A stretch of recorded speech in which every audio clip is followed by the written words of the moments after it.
forget. Actually, the child line is on page 25. Thank you, Evan. Yeah. Hey, Um, Harris, you got great hair. I like your hair. Thank you so much. I love your hair too.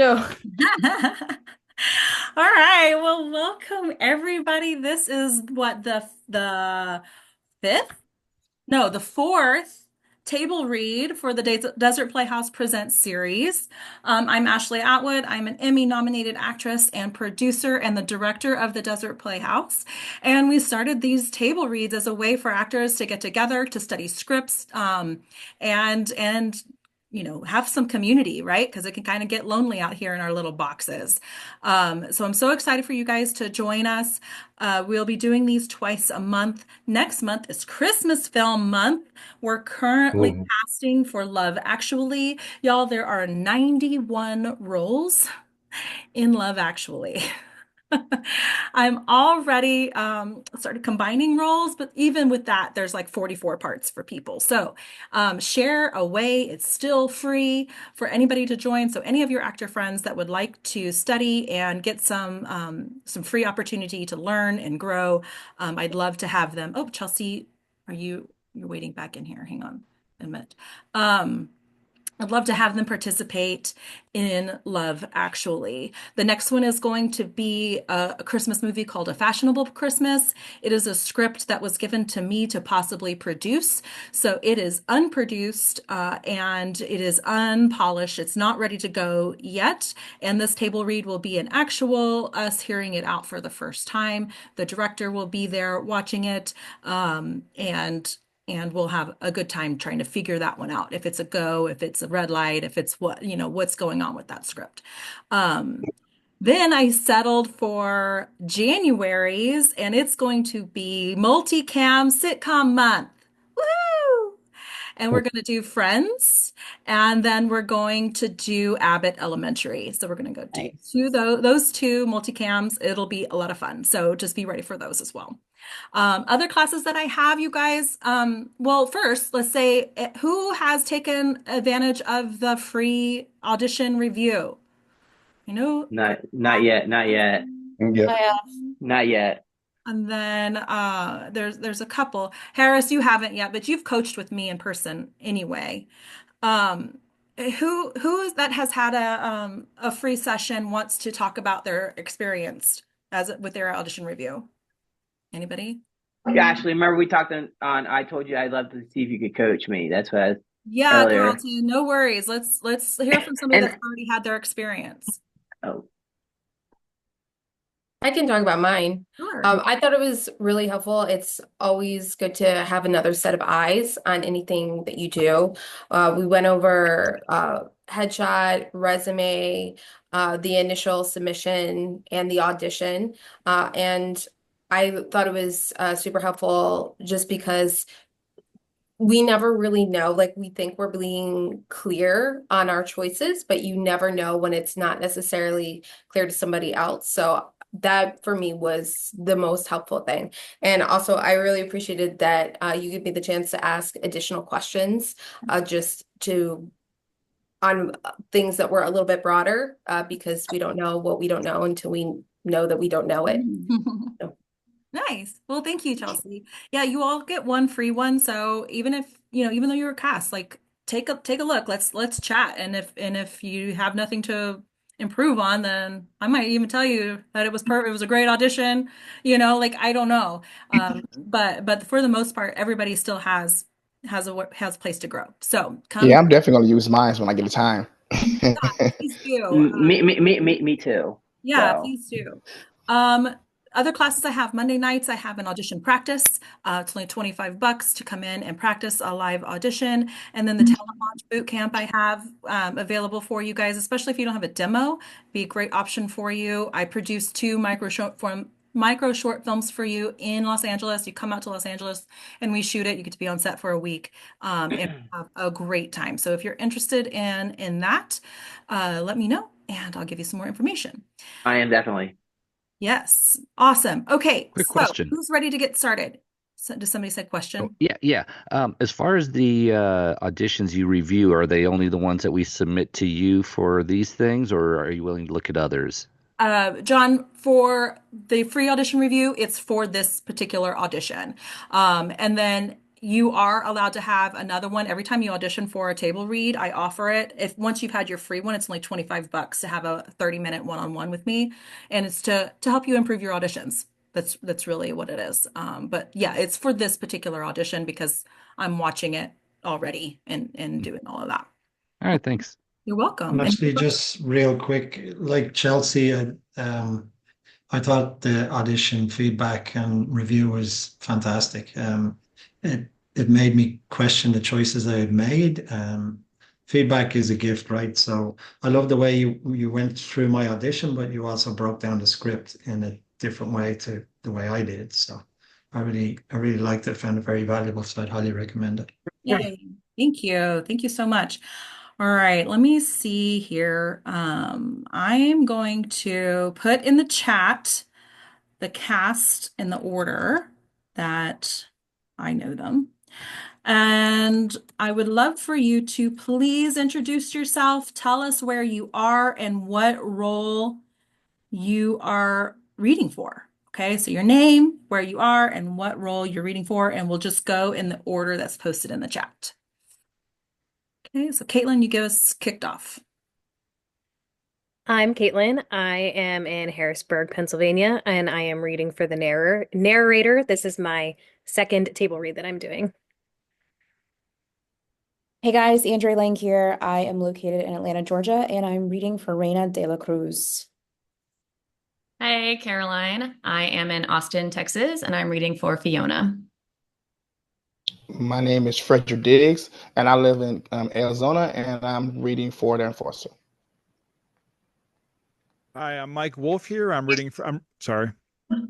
in Denver, Colorado, reading for ARMAN. Hi, I'm David Montoya. I'm from Albuquerque, New Mexico, and I'm reading for SARKIS. Carlton. Well, Carlton is not sitting at his desk right now. So, hey, Harris, go. My name is Harris Rubio. I'm from San Diego, California, and I'm reading for LUCA and Child now. Hey guys, my name is Evan Fahy. I'm in Chandler, Arizona, originally born and raised in Ireland, and I'm reading for STEVIE and for Brandon Levon. My name is John Potash. I am in Reno, Nevada, and I am reading for Kobe. I'm John Udoni, Albuquerque, New Mexico, and I'm reading for Hak Kavarkian. I'm Keith Kearney. I'm from Chicago, Illinois, and I'm reading for Javier. My name is James Ferrell. I'm from Chicago, Illinois as well, and I'm reading for Alonzo Ortega, and the other one is Gavin. I'm Chantel Taylor. I'm in Raleigh, North Carolina, and I'll be reading for The Dark Diva. Hi, my name is Chelsea Marie Mauger. I'm in upstate New York, and I'll be reading for Nadia and now also Jazz.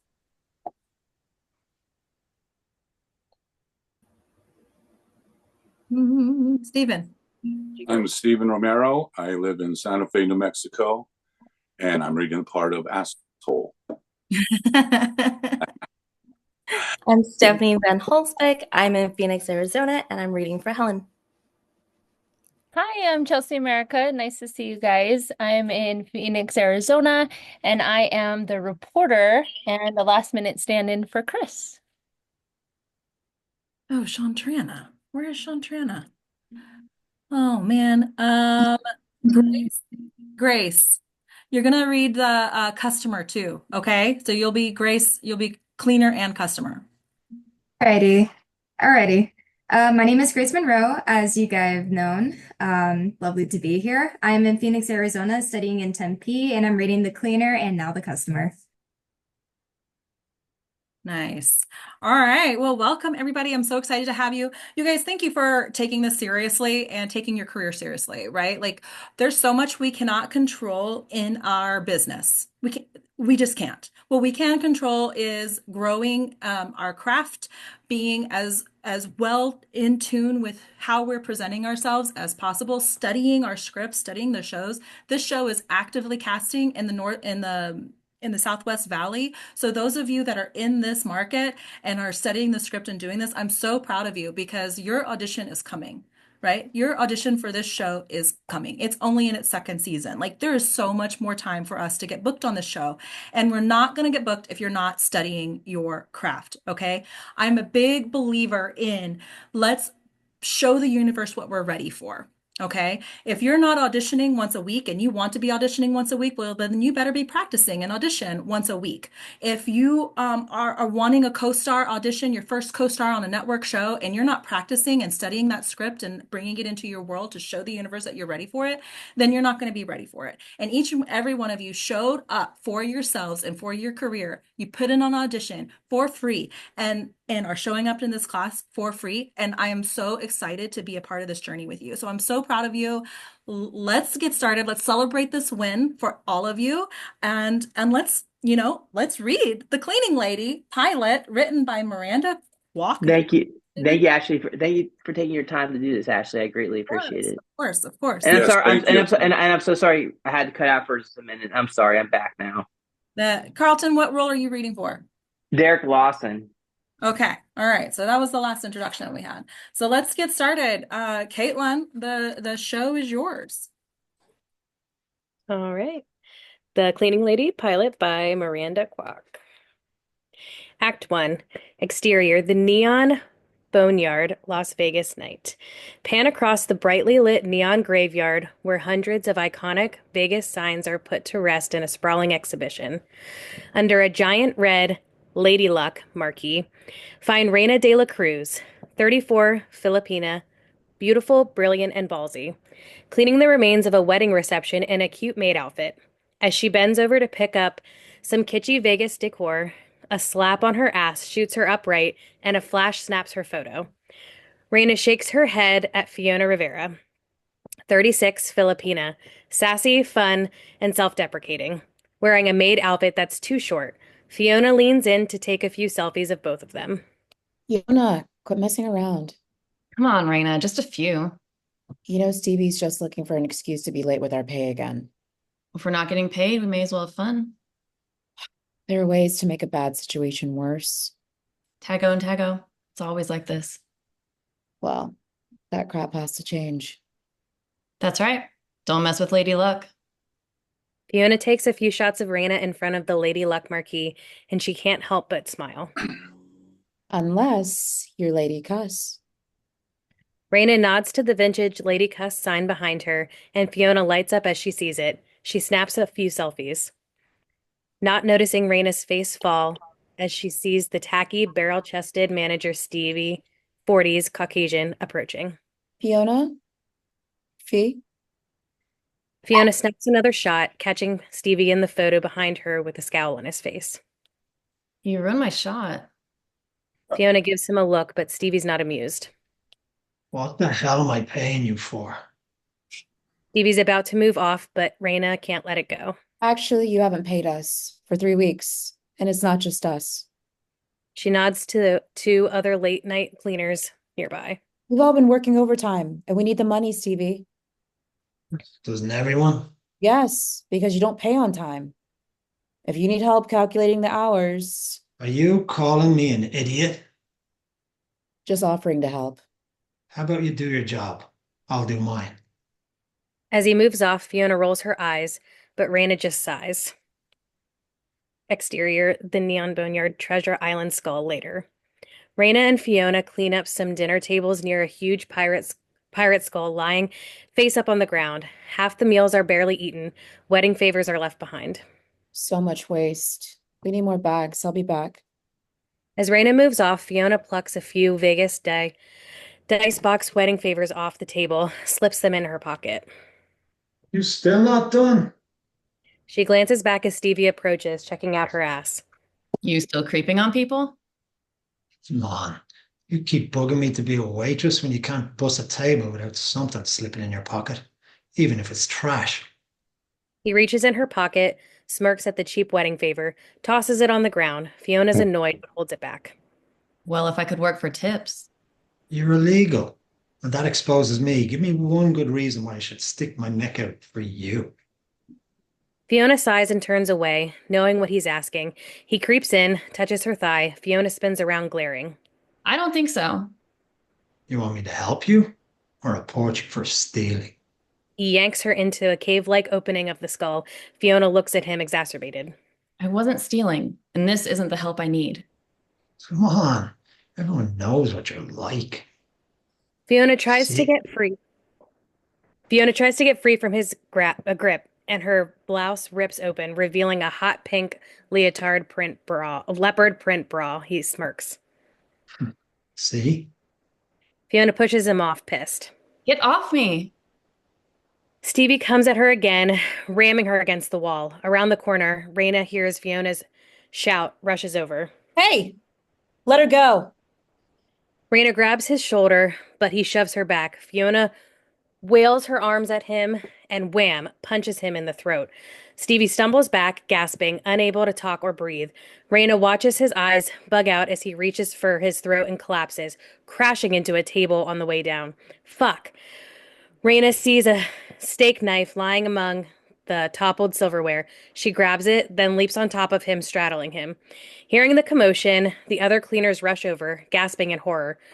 REYNA pushes back Stevie's head, and it looks like she's going to finish him off. Then REYNA slits his throat, grabs a metal straw, complete with the Vegas-themed straw tag, and rams it into his trachea in an emergency tracheotomy. Fiona and the cleaners gasp in shock, but as Fiona blows into the straw, Stevie sucks in air, able to breathe again. As he does, cue our kick-ass theme song, Us by Rubio. The cleaners look at REYNA, astounded. Call 911. How did you know how to do that? Despite the circumstances, REYNA stands with an air of pride. I'm a doctor. REYNA and Fiona exchange a look and hightail it out of there. Off the cleaners, staring at Stevie on the ground with a metal straw through his fucking throat, and the straw tag is the mini iconic sign, "Welcome to the fabulous Las Vegas." Interior, Fiona's minivan, night, moving. Fiona drives a beat-up minivan with leopard print seats as REYNA sits next to her, adrenaline coursing through their veins. As our theme song fades out, REYNA shakes her head. People like that think that they can get away with everything. You okay? Fiona nods, still in awe of REYNA. He's just like any other jackass. But you were amazing. REYNA finally exhales and smiles from the undeniable exhilaration of saving a life. Seriously, REYNA, the fact that you can do that, you should be saving lives, not cleaning toilets. REYNA sighs, then stares out the window at the Vegas lights. I would if I could, but not here. Well, what if you met a doctor who could hook you up or something? It's not that easy. I'd have to start over. 3 years of pre-med before licensing and certification, then a whole residency program before a third licensing test. Wow, that hurt my head just hearing it. There's got to be something you can do with that brain of yours. I just need to make ends meet till I find a donor for LUCA or get him into those clinical trials. Then I'm going home and hopefully have a job to go back to. But Manila General isn't happy about my extended leave. Fiona eyes REYNA, concerned, then carefully. What about Marco? Are you worried about him? I mean, you have no idea when you'll be back. I'm not worried about him cheating, if that's what you mean. Well, in my experience, no man can be trusted. REYNA looks away and Fiona senses something's wrong, but REYNA doesn't say more. So Fiona lights up a joint, moves on. Well, your lady luck. Then our luck better change soon. They share a look, then Fiona pulls off the strips towards the suburb of Spring Valley. Exterior, Fiona's townhouse, Spring Valley night. REYNA and Fiona pull up to the driveway to find Fiona's daughter, JASMINE, Jazz Rivera, 10, half Filipino, half black, Smart, adaptable, and intuitive beyond her years, playing basketball alone in the dark. Fiona jumps out of the minivan. What the hell are you doing out here? It's past 1 a.m. I couldn't sleep. Where's Chris? In his room. He's supposed to be watching you. Luca's watching. REYNA and Fiona turn to see REYNA's 5-year-old son, LUCA, watching from his bedroom window. Smart and inquisitive, with a boundless curiosity, LUCA waves at them with a bright grin. That's not the same thing. They move inside, obviously needing a proper babysitter. Interior Fiona's townhouse moments later. REYNA, Fiona, and Jazz enter a cramped rental loaded with junk. Recycled takeout containers, used wrapping paper, baby food jars, expired coupons, hip-hop music blasts from behind a closed door. Fiona shakes her head, exasperated. No wonder you can't sleep. As Jazz heads off to bed, Fiona pounds on the door, a beat, then her son Christopher Rivera, 15, Filipino-American, disgruntled and disinterested, emerges. What? The hell are you thinking, leaving your sister alone outside? She's fine. Till she's snatched off the street? Maybe if you spent your time doing homework instead of dicking around, you'd get some sense in your head. Whatever. Don't whatever me. You need to make something of yourself. Be a doctor like Auntie Ray. He looks at REYNA and Fiona, both in ridiculous maid's outfits. Yeah, look how that worked out real well. Then he slams the door closed again. Fiona yells back. Ungrateful little shit. Just being a teenager. Fiona smirks at REYNA, who's used to being a mediator now. Karma from when I was a kid. He's an angel compared to you. Fiona smiles slyly, then takes a dice box party favor out of her bag. Inside are too many chocolate liqueurs. She eats one, tosses the trash on the table, and REYNA eyes the garbage, sighs. What? You know what? You're messing with my OCD. Fiona grins mischievously as REYNA tosses the trash in a garbage can. What if I was going to keep that box? REYNA ignores that, knowing she's just trying to mess with her. It's an old familiar banter between them. If you just put it in the trash instead of on the table, you'd have less crap to clean up later. This is why my mama loved you more. Though I can't believe you want to clean after cleaning all night. I don't want to clean. I just want things to be clean. I know. You're slumming it, Doc. Will chocolate help? Oh, chocolate always helps. Fiona hands her a chocolate liquor. Then both of them smile affectionately as they retreat to their rooms. Night, cuz. Night, Tate. Interior Fiona's townhouse, bathroom moments later. REYNA gets in the shower and exhales deeply, letting all the drama roll off. Water streams down her body, cleansing her mind and soul, because right now, only one thing matters. Interior Fiona's townhouse, REYNA and LUCA's room, night. REYNA enters a bedroom lined with plastic where LUCA awaits, and we now see he's not like other kids. He has severe combined immunodeficiency disorder, SCID. But when REYNA wraps him in her arms, it's just a mother holding her son. I missed you, Mommy. Oh, I missed you too, Peanut. When I get better, can I play basketball too? He looks at her with his big brown eyes, and her heart sinks. When you get better, you can do anything you want. I promise. Did the special doctor call yet?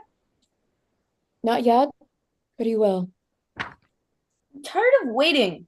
I want to go home to Daddy and Lola and Lulu. I know. Waiting sucks. And I miss them too.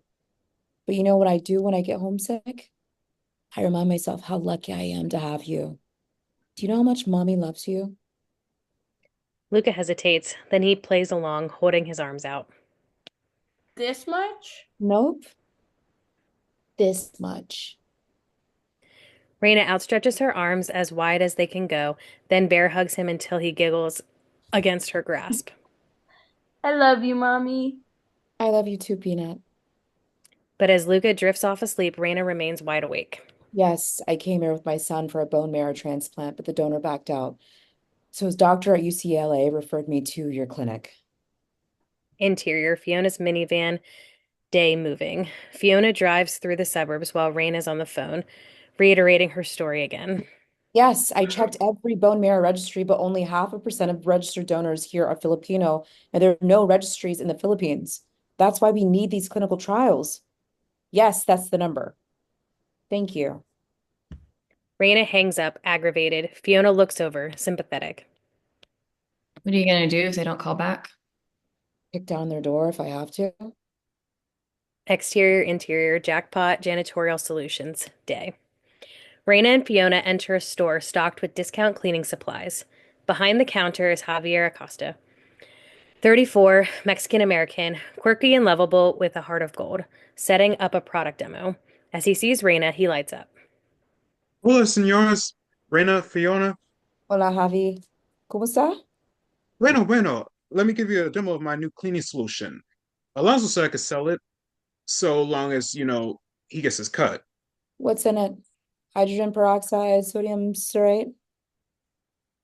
If Javi wasn't in love before, he certainly is now. Yeah. Protease enzymes, zeolites, some deluminine to make it smell nice. My own secret ingredient. Javi never expected to geek out with anyone about it, but You know your stuff. She didn't tell you she's a genius? Stop. What do you call it? I haven't figured that out yet. We're not buying anything today. Right now, we don't even know if we still have jobs. Is he here? I heard him yelling in the back.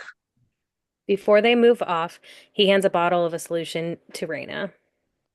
Why don't you try it on the house? That's kind of you, but Fiona grabs the bottle from him and puts it in REYNA's hands. Thanks, Javi. She'll give it a try. As they move on, REYNA shakes her head at Fiona, teasing. You can't say no to free, can you? Interior jackpot janitorial solutions office moments later. Alonzo Ortega, 43, Puerto Rican American, stocky but alluring, glares at REYNA and Fiona while he engulfs the cluttered office with a thick haze of cigarette smoke. Alonzo. Sorry, I was still muted. The Boneyard canceled their contract. You know what that'll cost me? The guy was a jackass, and REYNA saved his life. After you nearly killed him? After he assaulted her. I told you these jobs can be tricky. You mean rapey? Alonzo slams his fist on his desk, and REYNA's had enough. Look, we didn't do anything wrong. The CV owed us for 3 weeks. Since you sent us out for that job, you're responsible for it. You think you're going to get paid now? Yeah. Unless you want us to spread the word that you don't pay, you'll give us what we're owed and put us up for better jobs. You're actually serious. I spoke to Candy, Lando, and Marie, and they'll talk to their friends. If we all walk, you lose more than just the Boneyard contract. Looks like your cousin want to start a union for illegals. And I'd be the first to join.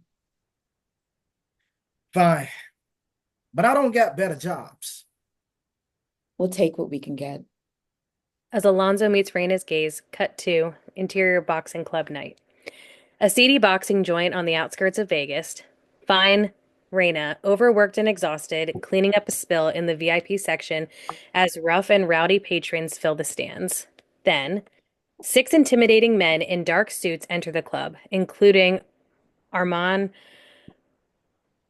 BARSAMIAN, 42, Armenian American, handsome and polished with chiseled good looks, and Hake Kevorkian, 62, Armenian, sophisticated, calibrated, and intimidating as fuck. Those that recognize these men steal a quick glance, then look away for fear of noticing them at all.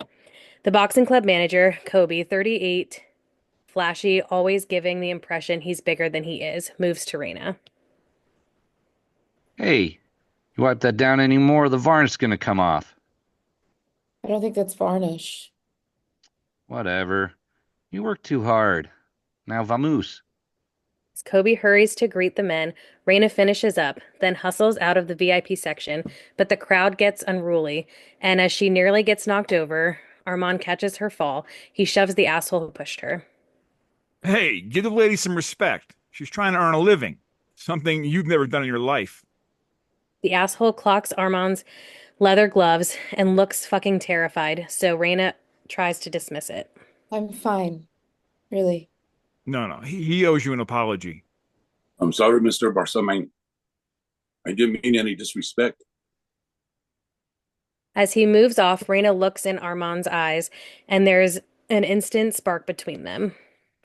My apologies. Some men, they don't know how to treat a lady. You all right?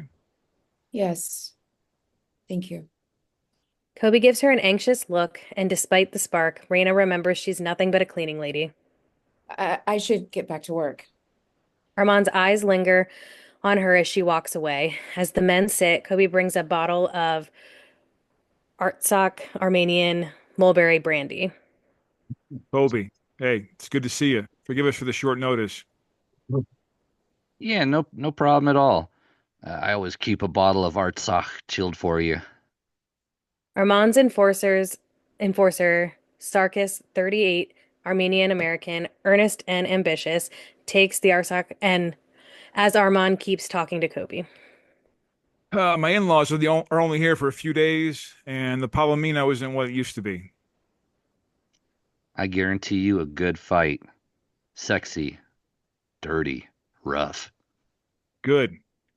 We took a look at the lineup. We already chose a winner. Armand smiles firmly and Kobe nods understanding.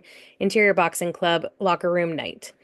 Sounds of the crowd sift through the walls as REYNA scrubs a toilet while a ripped bikini-clad fighter known as the Dark Diva, late 20s African-American, sexy as hell, wraps her hands for the next fight. Kobe comes in, sits next to the diva.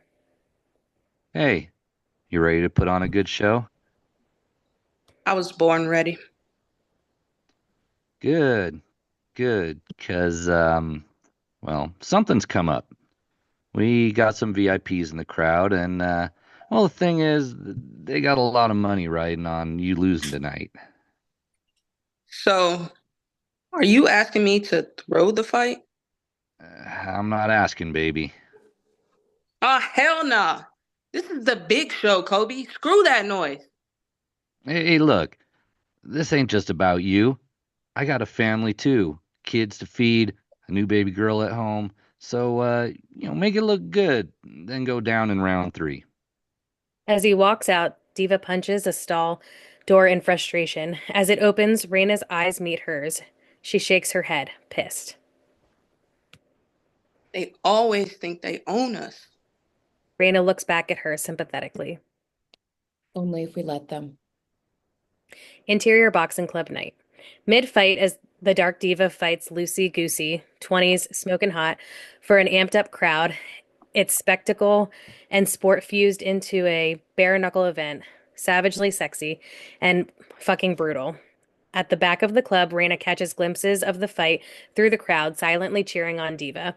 In the VIP section, Armand and his men are looking tense, and as the Dark Diva pummels Lucy Goosey at the end of round 2, Hake is not happy. Armand looks over to Kobe, who gives him a quick nod, assuring him everything will turn out fine. The bell dings. A hot chick holds up round 3 card, and in a quick turn around, Lucy starts to dominate. Bam! Diva takes a hit. Wham! She takes another. Armand watches Hake get caught up in the excitement, and it looks like Diva's gonna play ball. But as the crowd turns and she's hit once more, bam! Diva sees red and can't fucking do it. In a fiery rage, she loses her shit all over Lucy, then knocks her out cold. The referee holds up Diva's hand and the crowd goes nuts. But as the win registers on Armand's face, his whole demeanor changes. That win just fucked him and all his men. As we land on Kobe's stricken face, all we hear a resounding silence. Interior boxing club later. Late that night, when everyone's gone, find REYNA cleaning up the aftermath. Her phone rings and REYNA answers it. ¿Cómo está? How was the match? If I had bet, I would have won. But next time we should get in the ring because it'll pay much better than this. That's right. Many Picayos step aside for Lady Luck and Lady Cuss. REYNA laughs, but as she hears voices in the back office. I gotta get back to work. Give Luca a good night kiss for me. Night, Cuz. Night. REYNA hangs up, and then all falls quiet again as she's left alone, scouring the floor on her hands and knees. Suddenly, she hears shouts as an argument gets heated. 2 gunshots fire off, and Kobe comes rushing out of the office. Bang! A bullet rips through his head, splattering his brains across the club. And as his body thumps to the ground, a gun clatters to the floor, limp in his hand. Then Armand exits the office with SARKIS, who's holding the smoking gun. REYNA freezes, stock still. Afraid to breathe, Diva's win had huge repercussions, and as they approach Kobe's dead body, they see her, and SARKIS puts the gun to her head. REYNA stares down the barrel of the gun, but there's no fucking way she's going to die like this. Recognizing Armand from earlier, she looks him dead in the eyes. I'm just the cleaning lady. Let me clean it for you. End Act 1. Act 2. Interior boxing club, night. REYNA stares at the gun as Armand and SARKIS peer down at her. Desperate to stay alive, she steadies her nerves. If you wait too long, the blood will seep into the cement. It needs to be broken down, then scrubbed up. Sodium peroxide would be best, but it's hazardous if not handled correctly, not to mention there could be bloodborne bacteria. Armand steps back, wary of the blood, yet impressed by her knowledge. Seems you're quite the specialist. I know my work, and I can help you make this go away. Well, and it's a good thing we keep running into each other. You're from the Philippines? She reacts to the language caught off guard. Yes, from Manila. And you? I'm Armenian, born in Moscow, but I was raised by a Filipina nanny, my Lola. She taught me Tagalog and English, loved me like my own mother. God bless her soul. REYNA nods, not sure how to respond. Then Armand pushes SARKIS's gun aside and nods to Kobe's corpse. Get rid of him and let her do her job. Thank you. Armand nods, offering a hand to help her off her knees. Then she embarks on the most nerve-wracking cleaning montage. With the body removed, REYNA covers the blood with a thin layer of sodium peroxide powder. SARKIS brings her a fresh tub of steaming water, but she shakes her head. It has to be cold. SARKIS reacts. Is she really giving him orders? Armand nods and SARKIS moves off, acquiescing. REYNA mops away the sodium peroxide saturated blood and brains off the concrete floor. REYNA gets on her hands and knees, vigorously scrubbing cracks and crevices with a stiff bristle brush. Using Javi's homemade solution, REYNA wipes down the ring, the corner cushions and ropes, and the ring skirting. The whole time, Armand keeps checking her, and as the montage ends, he examines her work, fascinated by her precision. Very good. Impeccable, actually. You've got a great attention to detail. REYNA stares at his gloves, noting another detail. He's not someone who's sloppy with loose ends. I know you have no reason to trust me, but I take pride in what I do, even if it is just staying silent. Armand smiles gently, trying to calm her. Seems like you may be the one with trust issues.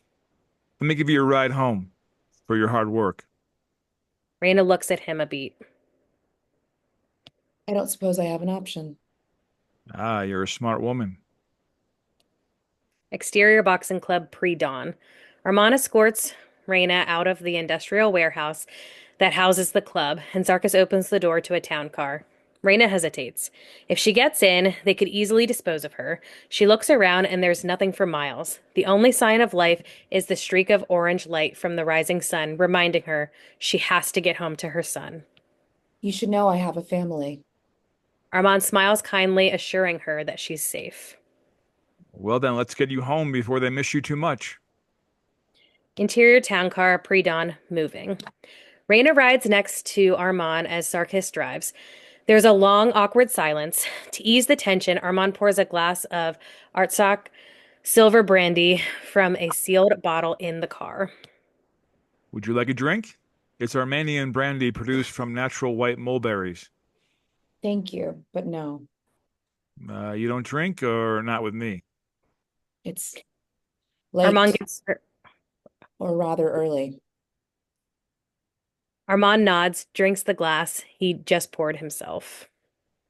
My name is Arman, if that helps with the trust. But hey, I get where you're coming from. As a minority growing up in Russia, I never trusted anyone in power. But I always had great respect for your people. You work hard, you're loyal, honest. Many are well educated, well, like you. Obviously, you've had some good schooling. He looks at REYNA for an answer, suspecting there's more to her story, but she doesn't divulge anything. What matters is that I'm smart enough to keep my mouth shut. Armand's eyes crinkle as he laughs. Well, I'm glad we're on the same page. REYNA. The Queen. How fitting.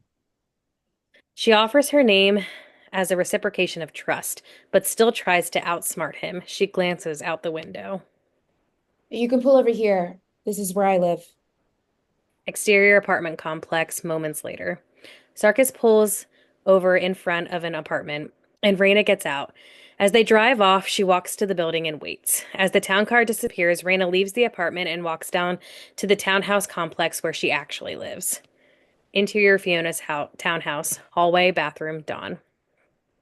REYNA enters a darkened house, and it all feels so surreal. Everything's the same, yet she's different. When she gets in the shower, she finally lets go, and her entire body starts shaking in deep, convulsive sobs. All the tension, angst, and terror finally releases and streams down the drain, washing away to utter exhaustion. Interior FIONA's townhouse, hallway. REYNA and LUCA's room, dawn. Scrubbed down and completely depleted, all REYNA wants is to hold LUCA. But before she enters the bubble, she pauses. Can she really hold him after scouring brains off the floor? Mommy, I missed you. As she hears his voice, his sweet voice, REYNA pushes back all doubt.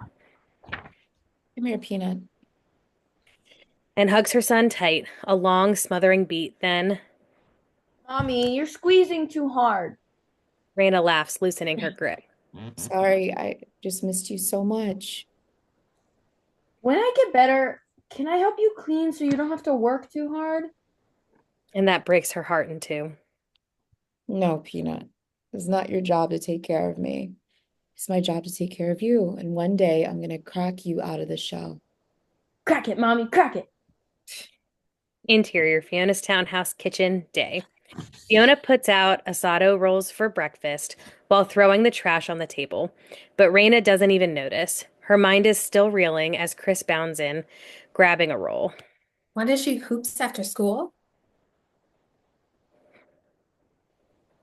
Can't, Jess. Got homework.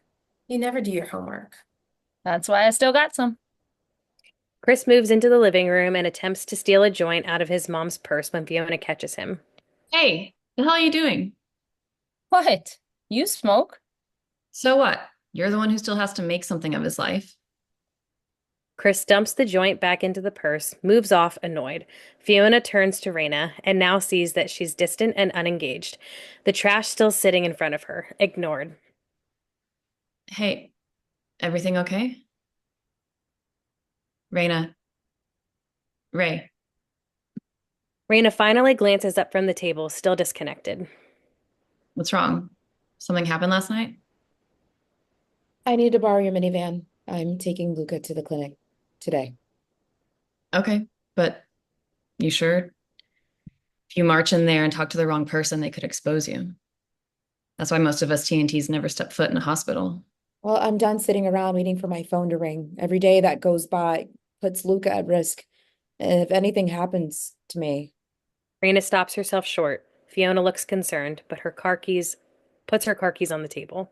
Hey, nothing's gonna happen to you. Did I'll take care of Luca. But if there's anything you want to talk about? No, thanks, Ati. That means a lot. REYNA quickly swipes the keys off the table, then walks out, leaving FIONA to wonder what the hell's going on with her. Exterior FIONA's townhouse, day. REYNA helps Luca climb into FIONA's minivan wearing a small hazmat suit. As a family walks by, a child points at Luca. Look, Mom, he's already got a Halloween costume. Luca looks stricken, but REYNA ignores the child and finishes getting into the van, turning the outing into an adventure. So, time to play. Who goes first? A quick rock, paper, scissors, and Luca declares, Me. As REYNA drives off, Luca scans the area, then grins coyly. I spy with my little eye something with wheels. Is it that stroller? No. Is it that shopping cart? Nope. Is it... Then REYNA sees it, the town car creeping behind them.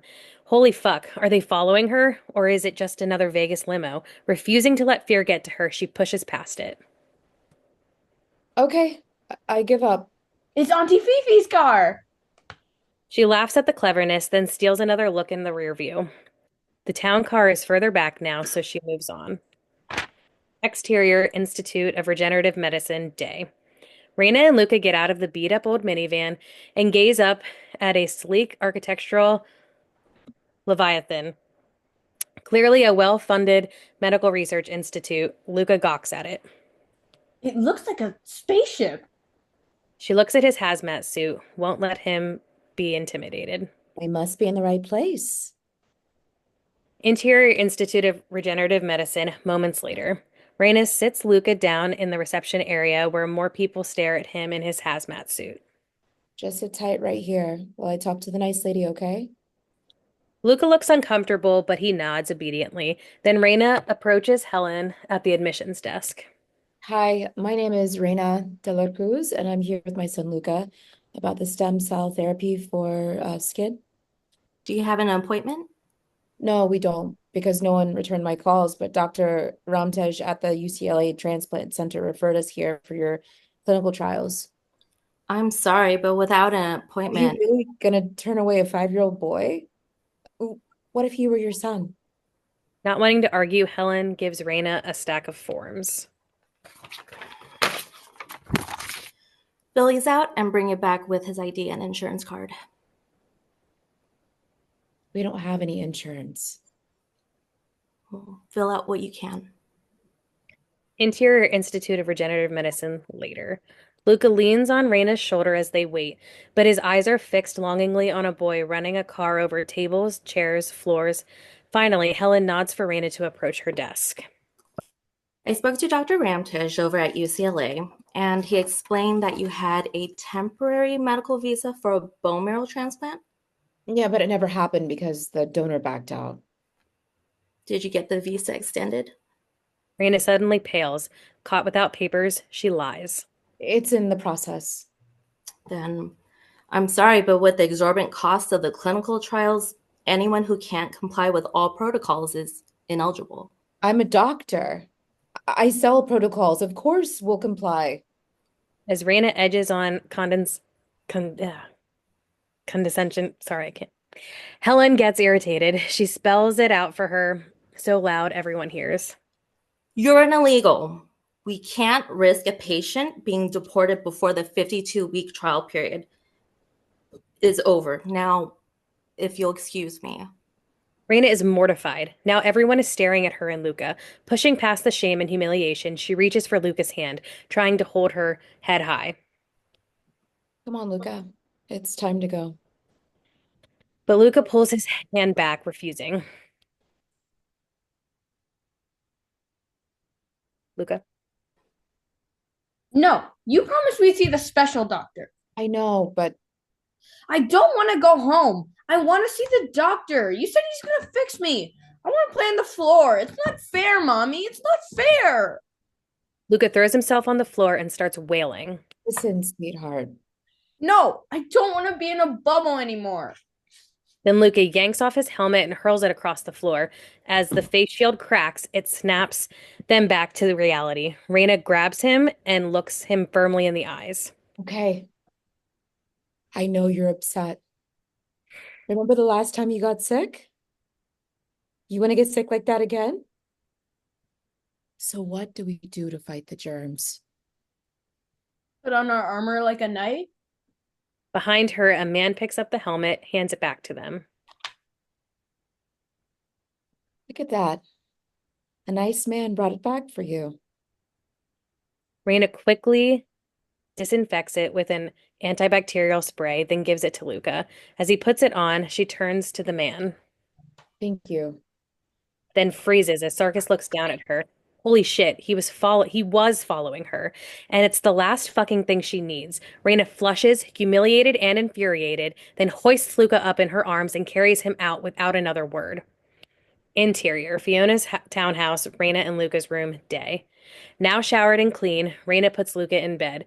3 bottles of pills, an antibiotic, an antifungal, and antiviral are now on the bedside table.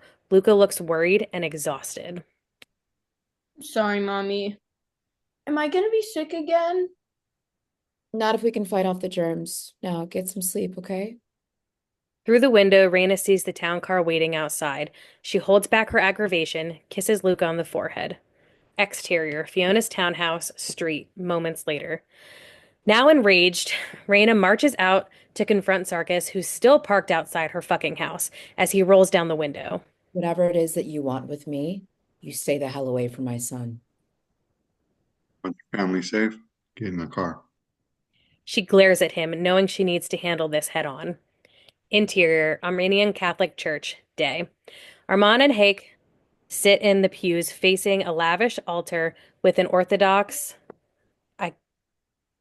iconostasis statue of saints, Eucharistic table. Everything's been scrubbed? Do you need to initiate contingencies? Not yet, but be ready. Hake rises, then looks ARMAN dead in the eyes. If there are any other issues, I trust you'll take care of them. ARMAN nods, but there's still one very loose end. Hake walks out the front door, and ARMAN remains seated. A moment later, SARKIS lets REYNA in the back door, then leaves them alone to talk. Before ARMAN can say a word, she marches over to him. You need to leave my family the hell alone. I haven't said a word to anyone. I will not have you following me around like this. But he hears the quiver in her voice as she tries to overcome herself. He holds back a smile, then hands her an envelope. REYNA hesitates, then looks inside to find a wad of cash, a burner phone. She tries not to balk at the amount. You did a good job. I want you on call. And this is how you tell me? By scaring me and my son? No. I'm not for sale. I did what I had to do to stay alive, but this is not who I am. REYNA drops the envelope on the pew, then turns to leave. I'm sorry for offending you. Please, sit. REYNA reacts to the tag-along, but doesn't respond. As she remains standing, ARMAN nods, appreciating her strength. You and I are not so different. You have a strong mind and strong will. He looks at the altar, trying to connect a different way. You're Catholic too, yes? Most Filipinos are. REYNA turns away as she says this, and he notes her reaction. But your faith has fallen. REYNA looks at him, surprised he could see through her. When I was just a boy, my mother died from an infection she contracted in the hospital. I was only 7 at the time, so I blamed everyone, mostly God. That's why you wear those. Oh, sorry. That's why you wear those. And I avoid hospitals at all costs. He gives her a self-deprecating half smile, and his honesty lures her in. It's not something most people know about me, but healthcare in Russia is much like in the Philippines, outdated and corrupt. It's better than you assume. And yet you're here. Because when it comes to family, it's not about doing things the right way or wrong way, but any way you can. If my father had your courage, things could have turned out differently. ARMAN looks away, his vulnerability drawing her closer. How old is your son? 5 or 6? REYNA nods, still uncertain, but his interest seems genuine. 5. There's a doctor here I trust, Dr. Saroyan. Maybe I can be of help. REYNA is tempted for a moment, then realizes she let him get too close, and there's no way in hell she can trust him. Again, you mistake me for someone who can be bought. I will not be beholden to you. And you to stay away from my son. Wait. She looks down as Armand grabs her arm. He releases it. Sometimes these things are not a question of morality, but of necessity. He puts the envelope back in her hands, an intensity in his eyes and an edge in his voice. Take this, please. You earned it. And you need to think on this. Why? Why do you want me to work for you? Armand pauses, then decides to be frank. Well, because I like you, and I don't want to have to kill you. There it is, the cold, hard truth. Off REYNA, left with a choice she doesn't want to make. End of Act 2. Act 3. Interior, FIONA's townhouse, REYNA and LUCA's room, day. REYNA has breakfast with LUCA on a small table, everything weighing heavily on her as she gives him 3 pills to swallow, hoping against hope that he won't get sick now. Don't be sad, Mommy. I'm not, Peanut. I'm just thinking. We'll figure something out. But REYNA looks distant, and not knowing how she's gonna crack this one, suddenly her phone rings, and REYNA jumps. It's the burner. Is it the burner phone? Her heart starts to pound till it rings again, and she realizes it's her own phone. She picks it up. Hello? This is REYNA. Hello, REYNA. This is Dr. Kirshner's office. I'm calling to schedule an appointment for LUCA.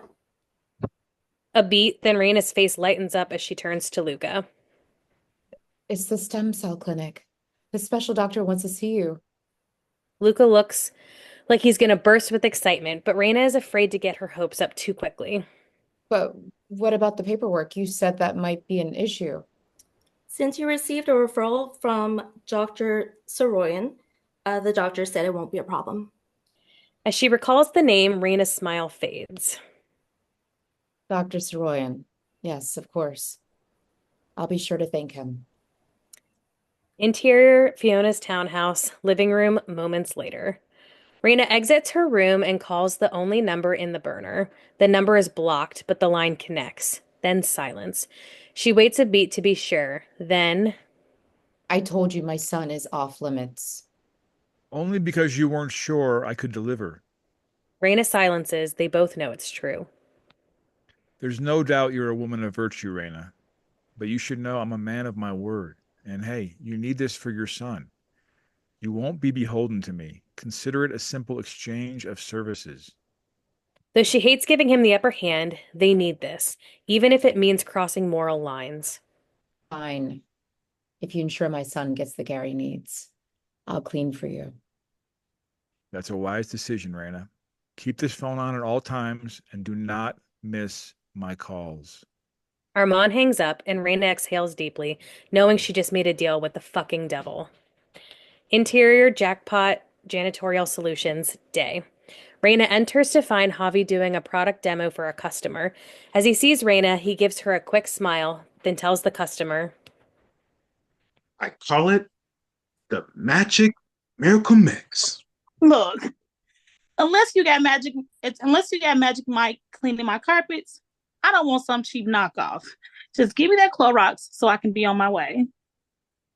Hearing this gets REYNA's back up. She strides over, protective of her new friend. Please, just let me show you. Forget it, Javi. Give her the Clorox. I'm buying all the Miracle Mix. Beats anything on the shelves. REYNA slaps down $200. The customer is stunned, and Javi gives REYNA a sheepish smile, clearly crushing on her. He rings in a jug of Clorox urine remover. $15.68, please. The customer looks back, now wondering what she's missing. When will you have more? I have a batch in 2 days. She nods, and REYNA and Javi share a laugh as she leaves. Thank you, REYNA. But you don't have to buy it all. Yeah, trust me, it saved my ass. But you do need a new name. Yeah, I thought so. What about Javi's Wonder Wash? Super Scrubber? Blood Crusher? Maybe I should think about it. Finally, REYNA nods, albeit encouragingly. Exterior, interior, Fiona's townhouse garage day. Now stocked up with 3 crates of Javi's homegrown solution, REYNA opens the garage door only to find Jazz, knee-deep in her mom's collectible junk, attempting to declutter. Jazz freezes, a deer caught in the headlights. Jazz, what are you doing? I'm trying to help my mom.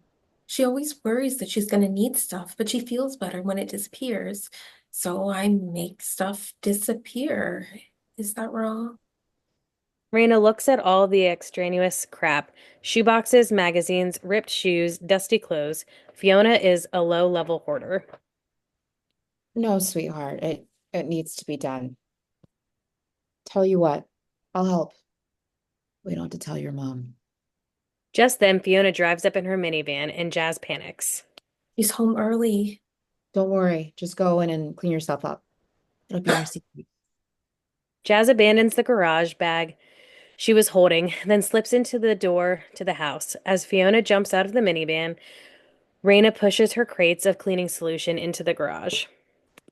Hope you don't mind, but I stocked up on Javi's cleaning solution and... For cleaning. This guy I met last week turns out to be the manager at the Golden Phoenix. If he lets us work there, we can make 5 times as much, slinging cocktails instead of scrubbing toilets. Fiona is totally fired up, but REYNA looks skeptical.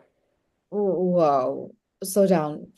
Even if this goes somewhere with you and him, we're still illegals. He says that doesn't matter. You told him. Look, I really like this guy. Ray, I mean, he's like crazy hot. Fee, you always rush in. So I can't be excited about something without you judging? I'm not judging. Well, I'm seeing him tonight, and you should come. He could hire us both. Of course, it's not a hoity-toity doctor job, but... Okay, I'll come. Because someone's got to watch your ass. Truth is, REYNA hates when she pulls the inferiority card, and Fiona knows it. She grins coyly. Like Christmas and Boracay? Only good that came from that was Chris. He's a good thing. I'm just hard on him to keep him that way. What have you got to wear? Never mind. I got it. Interior Golden Phoenix Hotel, night.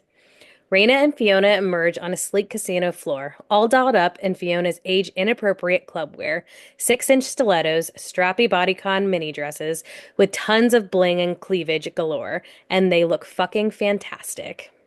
If your hubby could see you now... Yeah, he'd say I looked like a Singapore whore. They laugh. Then Fiona steers them around a long, daunting queue towards a bouncer at an unmarked door. You're here to see Brandon? The bouncer opens the door, and we cut to exterior Golden Phoenix Hotel, rooftop pool bar, night. The swankiest rooftop in Vegas. It's a spectacular multi-level deck with palm trees and glowing swimming pools. REYNA takes in the breathtaking view, shakes her head at Fiona. He's never gonna let us work here. This is Vegas. Never say never. Then Brandon Lovell approaches, 40s, Caucasian, ridiculously handsome, and still living for the hustle. Well, hello, ladies. Think I might be in trouble tonight. He's a trip, isn't he? One look at him and REYNA knows he's bad news, but in Fiona's eyes, he's perfect as she kisses him on the lips. This is my cousin, REYNA. Like a ray of sunshine. How about a tour, Ray? REYNA forces a smile, then turns aside to Fiona. Guys like this are only interested in one thing, showing you how big they are compared to the next guy. Fiona stifles a laugh, then tells Brandon, "We'd love one." Interior Golden Phoenix Hotel, VIP lounge later. Now carrying drinks, REYNA follows Brandon and Fiona to a chic VIP lounge gushing with celebrity clientele. And this is our bread and butter. Bottles range from 600 for your basic Belvedere to 24 grand for a 6-liter of Dom. Gratuities added, of course. Oh my God. Can you imagine what we could rake in here? He's dangling the carrot. Come on, REYNA. The chase is half the fun. REYNA holds her tongue, knowing how much Fiona wants this. But as Brandon waves Fiona to the bar, REYNA realizes her phone is ringing. She rifles in her purse and answers it. Hello? But the ringing continues. What the hell? This time it is her burner phone, and there are 2 missed calls. Fuck. REYNA quickly answers, but before she can say hello. What took you so long? But Never mind. SARKIS is on the way. I'm not at home. I'm out Where? at the Golden Phoenix. SARKIS will meet you at the valet. But my son, he needs antibiotics. Not my problem. Then hangs up abruptly. REYNA is taken aback. Clearly, she got too comfortable with him. As her mind races to figure it out, FIONA comes over and presses a pink ecstasy pill in her hand. Time to dance. REYNA just stares at the pill. P, I'm a doctor. Well, not in Vegas. It's just ecstasy. You don't even know this guy. Oh, or what's actually in this. Refusing to be judged, FIONA shakes her head, then takes the pill back and pops it in her own mouth. REYNA reacts. Fuck. How many have you taken? Just yours and mine. If you can't have a good time, someone's going to have one for you. Now, REYNA really doesn't want to leave, but as she gets a 5-minute text from ARMAN, she has no choice. Alonzo called and needs me to fill in tonight. I have to take it. FIONA nods, almost glad she's going. Don't worry. I'm a big girl. REYNA watches FIONA rejoin Brandon, then reluctantly exits. Exterior Golden Phoenix Hotel, valet stand, night. Waiting near the valet, REYNA makes a frantic call. Chris, hey, it's Auntie Ray. I've got an emergency and I need a favor. 6 a.m. 1 pill from each bottle. As SARKIS pulls up, REYNA gets in the town car. Wear a mask and gloves and set your alarm. Thank you. As she hangs up, REYNA turns to SARKIS. I need to change and get supplies. No time. He needs you now. REYNA's face falls as she has to clean in what she's wearing. Interior, Viridian Hotel, private lounge, elevator, night. REYNA enters the private entrance of an elegant skyscraper hotel, then finds an irate hoteler with ARMAN, who's tense, irritated, and uncharacteristically chagrined.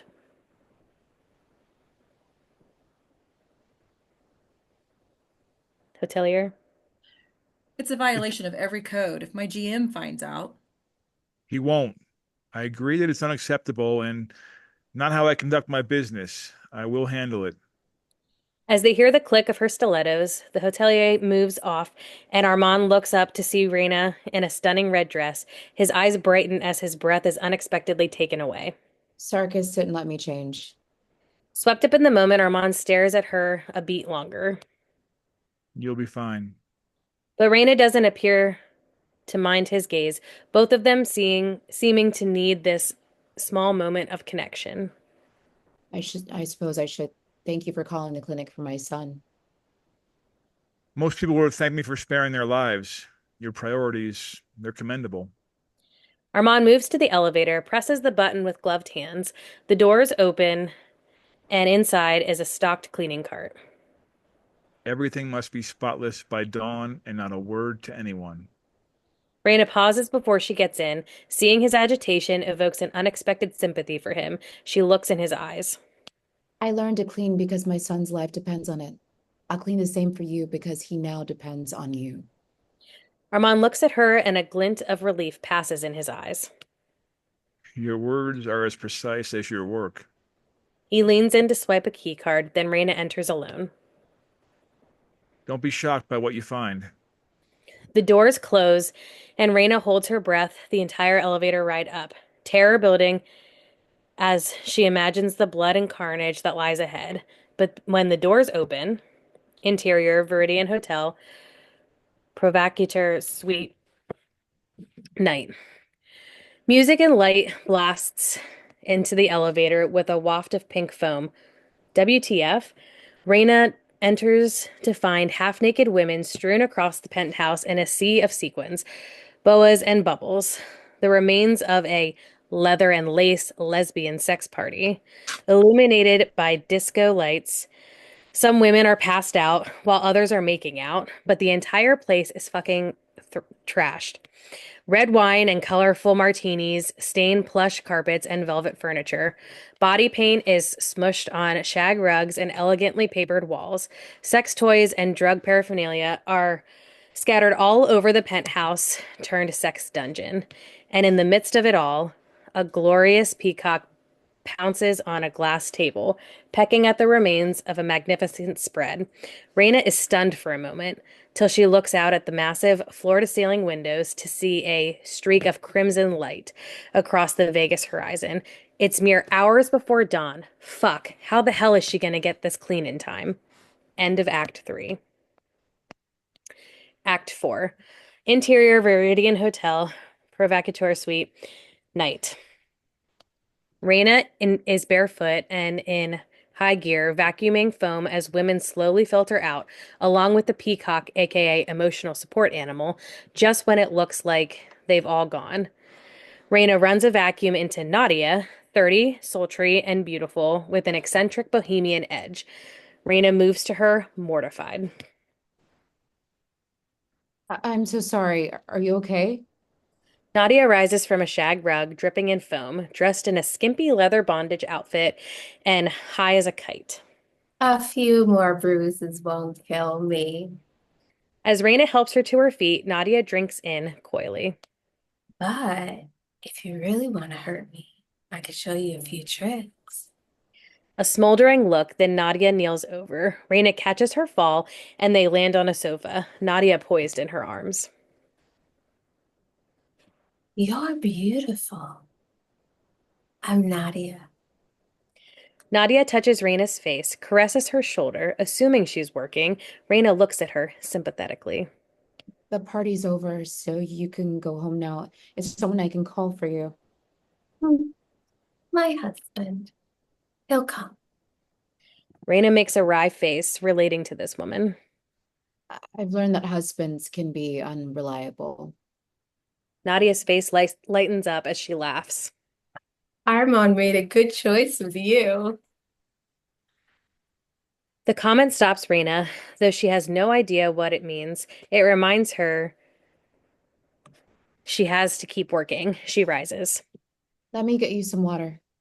That's sweet, but I'm just gonna fly over here for a minute. NADIA curls up in a bed of boas, so REYNA gives her a glass of water. Then she gets back to her mad dash towards the finish line in a spectacular cleaning montage. REYNA throws out trash, sex toys, and drug paraphernalia. She lifts peacock poop and impossible stains from velvet furnishings, plush carpets, and shag rugs. She sterilizes dancing cages, bondage contraptions, vanities, showers, and jacuzzis. End montage as REYNA miraculously transforms the suite to its former glory. And as the morning sun blazes across the sky, like a stream of fire, there's only one thing left to do. REYNA gently stirs NADIA awake. Come on, it's time to go. NADIA groans as REYNA helps her to her feet, then walks her towards the elevator, when suddenly the doors open. REYNA freezes as ARMAN stands there, staring at them, but he's not looking at REYNA. He glares at NADIA, repulsed. You're filthy. I prefer the term nasty. I assume you've met my wife? REYNA is shocked, but NADIA simply smiles. She's gorgeous. I'd love to have her in my studio. She works for me, not for you.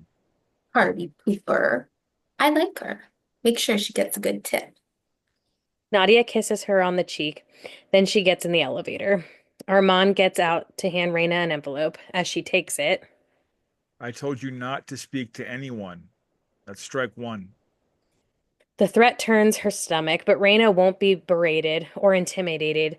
As he turns back, she blurts out, Do you expect me to ignore someone who needs my help? Find someone else to clean for you. He stops, and a chill runs up her spine, but she keeps going. I jumped through hoops for you tonight, and for what?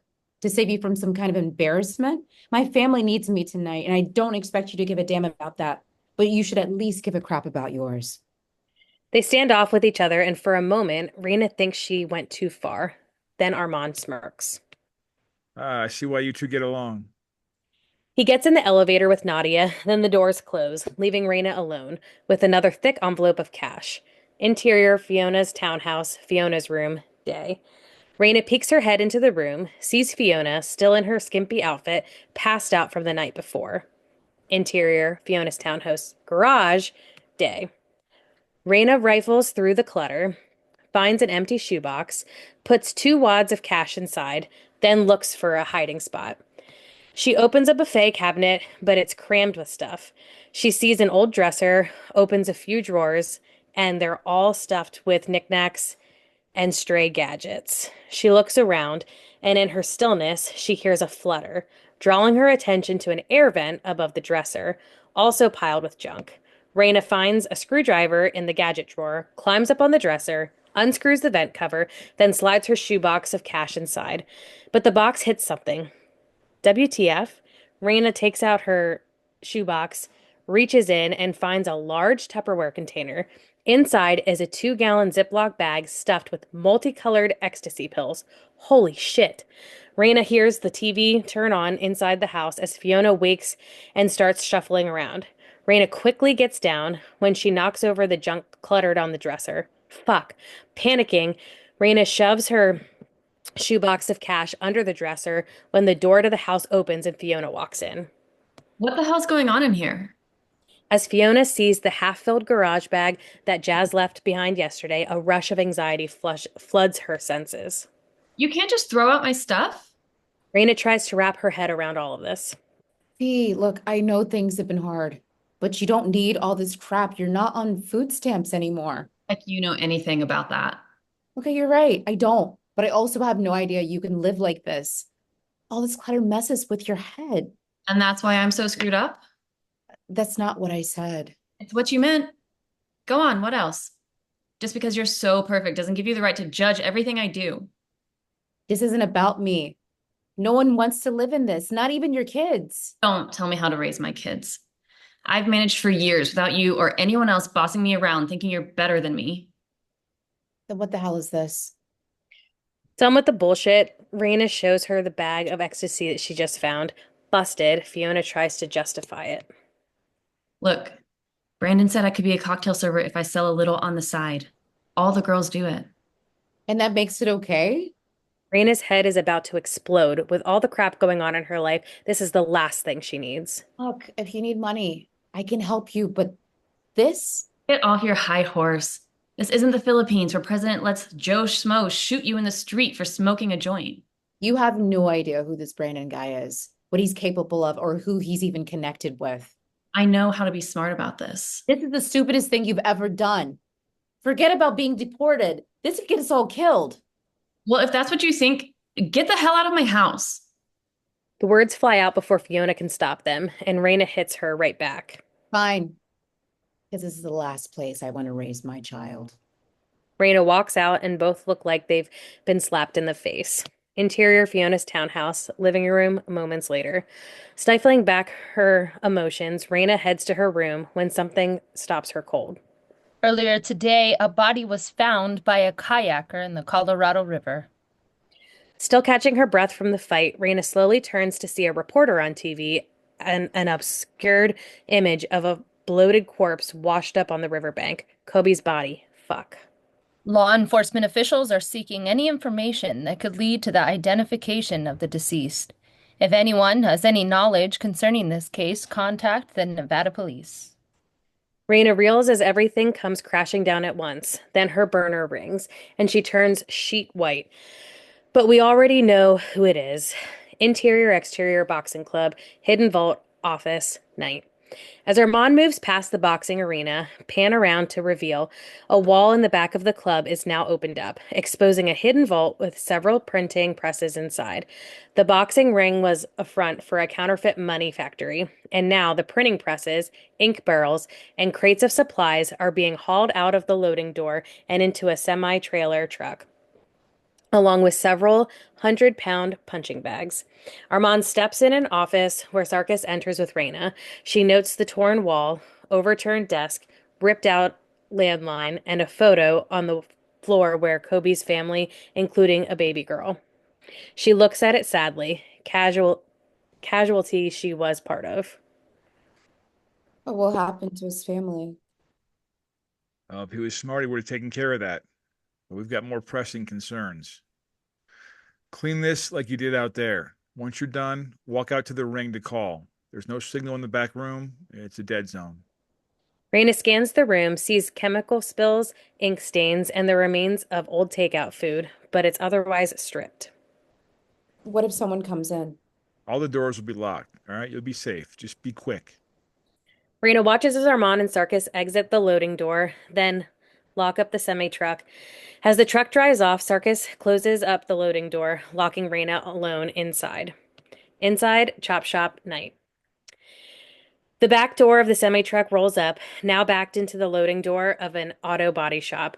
ARMAN and SARKIS stand with Hake as two men roll out a punching bag, then open it to reveal 100 pounds of counterfeit cash stuffed inside. Hake.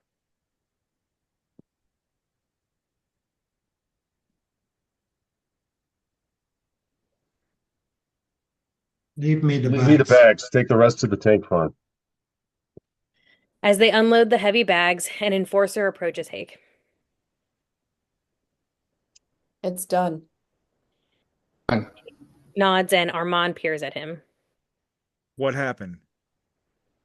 They've ID'd the body. Cops are on the way to the club. Contingencies have been initiated. ARMAN suddenly looks alarmed. I still have a cleaner inside. How is this my problem? Hake walks off with Tigran and ARMAN pales, stricken. Interior, hidden vault, night. REYNA scrubs a stain with Javi's solution. She's tired, defeated. Is this what her life has come to? Then she notices a suspicious smell in the air. What the hell? She searches the room, following the smell, then hears a faint hissing. She tracks the sound and discovers a pipe releasing gas directly into the room. Holy fuck, the place is rigged to blow. Interior boxing club moments later. REYNA rushes out of the vault, trying to get the hell out.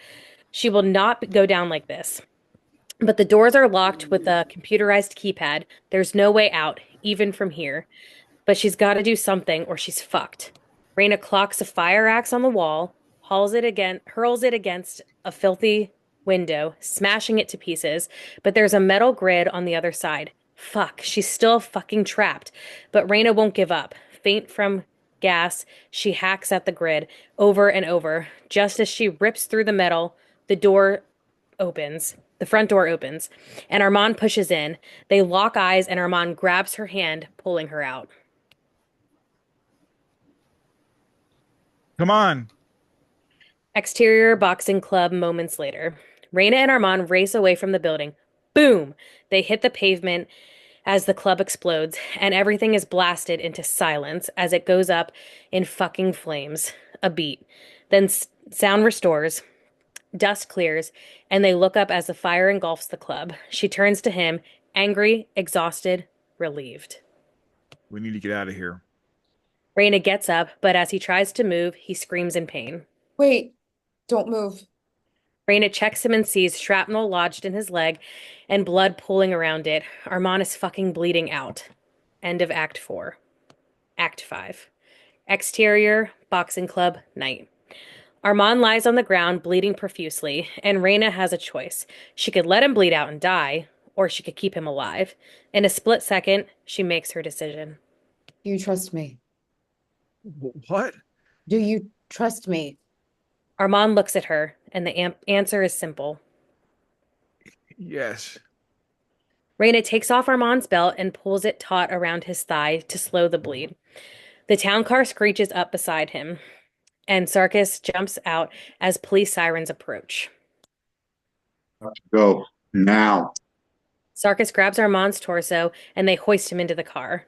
Interior town car, moments later, moving.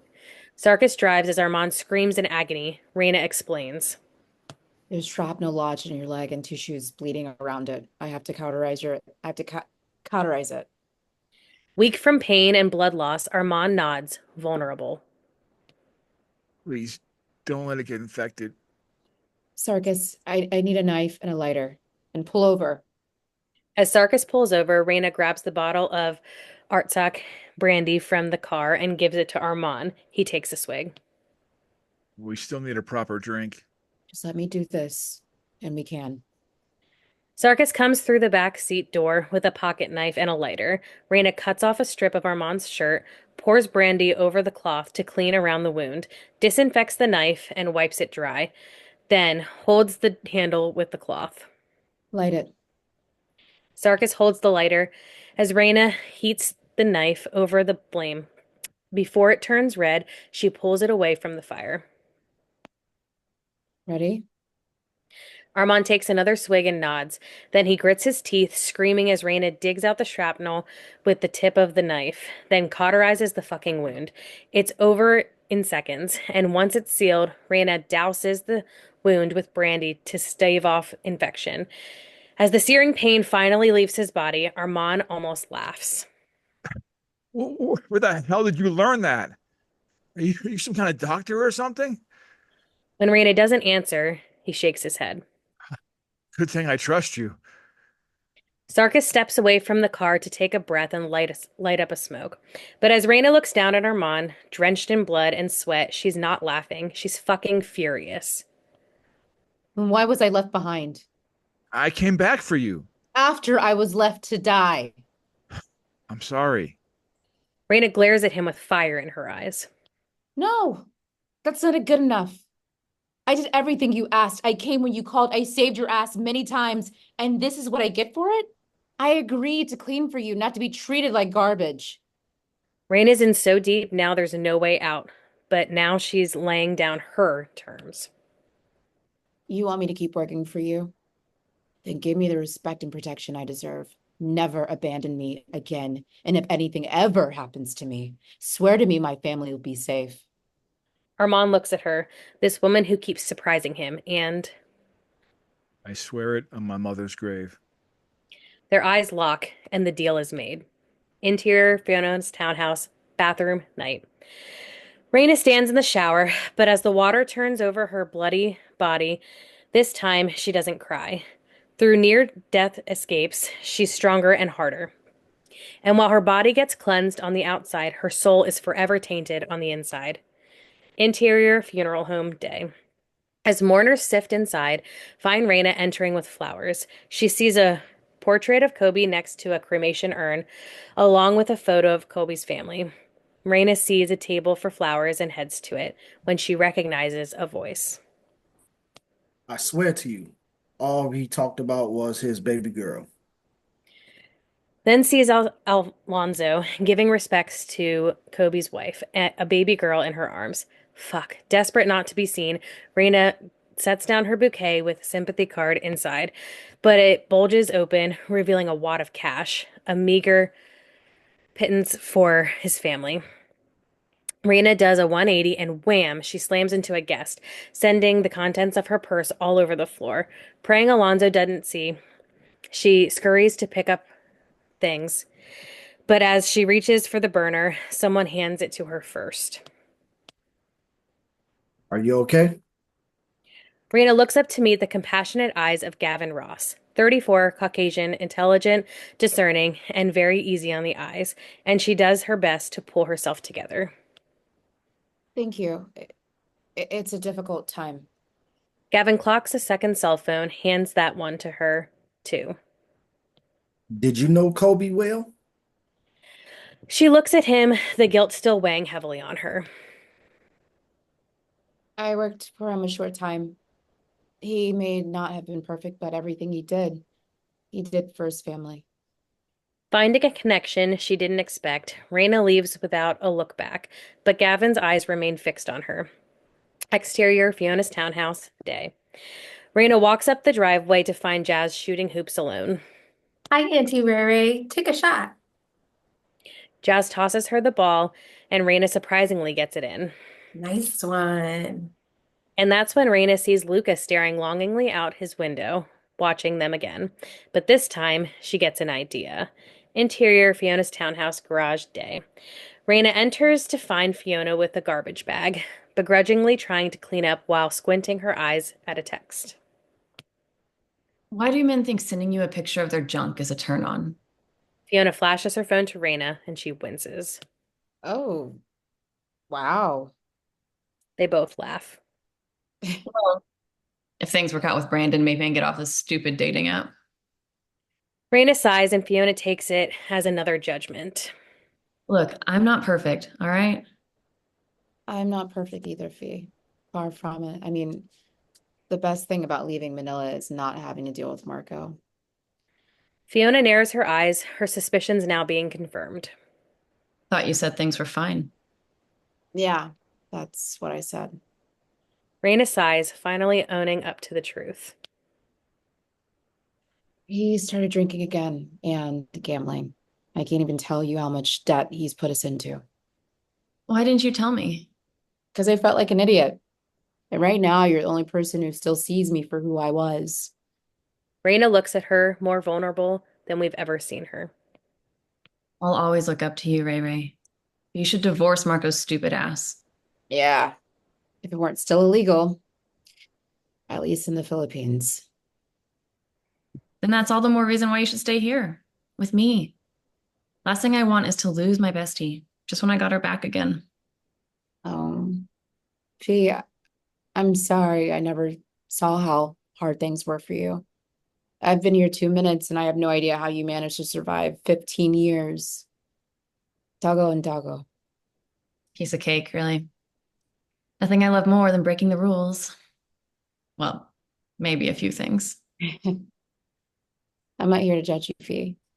I just worry about you. And I want you to be with someone good. But I'm here for you. Ate? I'm here for you too, Ray Ray. REYNA and Fiona hug, and it's a deep, palliative embrace that they both needed. Then REYNA takes the garbage bag from her. Look, let me do this. And if it's okay with you, there's something special I want to do. Interior Fiona's townhouse, REYNA and Luca's room, day. REYNA gently wakes Luca up. He opens his eyes to find his mom grinning widely at him. Morning, Peanut. Why do you have a funny face? I've got a surprise for you. Do we get to do karaoke today? Better than that. Are we seeing the special doctor? That's next week. Then what, Mommy? Close your eyes and don't open them until I say so.